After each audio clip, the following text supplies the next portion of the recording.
Bonjour à tous, je suis Mathilde. Il a été annoncé aujourd'hui qu'après un incident avec la nourriture d'une mini-ferme, environ 50 animaux ont été contaminés et par conséquent, ils ont développé la capacité à parler. Cependant, ces animaux ne parlent que de n'importe quoi. Non, ces animaux parlent de la grammaire. Notre journaliste Jean-Christophe est à la ferme pour parler avec ces animaux maintenant.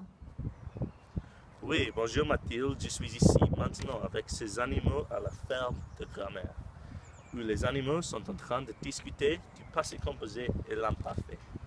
Non, c'est pas la méthode correcte. Tu dois ajouter le participe passé de la verbe à la conjugaison d'avoir ou être.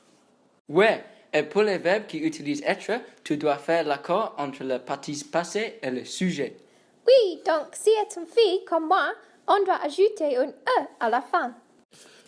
Oui, mais il est difficile parce qu'on doit apprendre tous les irréguliers aussi. C'est pas toujours clair la cause de ce miracle. Ils disent que les animaux parlent à cause d'une contamination de la nourriture. Mais une chose est certaine. Ils ont besoin de l'aide avec leur grammaire. Jean-Christophe Cabaye, TF1 à la ferme du grammaire. Merci Jean-Christophe. Il vraiment semble que les animaux ont des difficultés avec le temps. Donc, plutôt, Jean-Christophe a consulté avec un expert, Raymond, qui va nous montrer tout.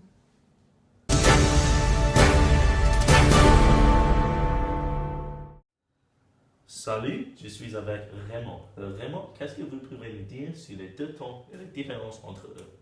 Alors, le problème que beaucoup de gens ont est que les temps sont très différents comparés aux règles en anglais. Le passé composé est vu comme le passé principal. C'est pas le cas en anglais. Le passé composé est construit avec un verbe auxiliaire, avoir ou être, et le participe passé. Par exemple, je suis allé. L'imparfait est construit avec le nu forme de le verbe en le présent, sans ONS, et avec 16 terminaisons. Ion, ie, et. N'oubliez pas les irréguliers. La différence entre les deux temps est que l'imparfait est utilisé pour les actions qui étaient habituelles ou souvent. Par exemple, elle mangeait toujours dans le restaurant. Le passé composé, cependant, est utilisé pour parler des actions qui sont complètement finies dans le passé. Par exemple, j'ai joué au rugby avec mes amis. Alors, je pense que nous avons tous appris quelque chose aujourd'hui.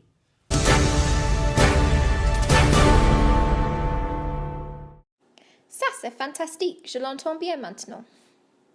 Donc, les choses les plus importantes auxquelles on doit faire attention sont les accords, la verbe auxiliaire et la différence entre les utilisations.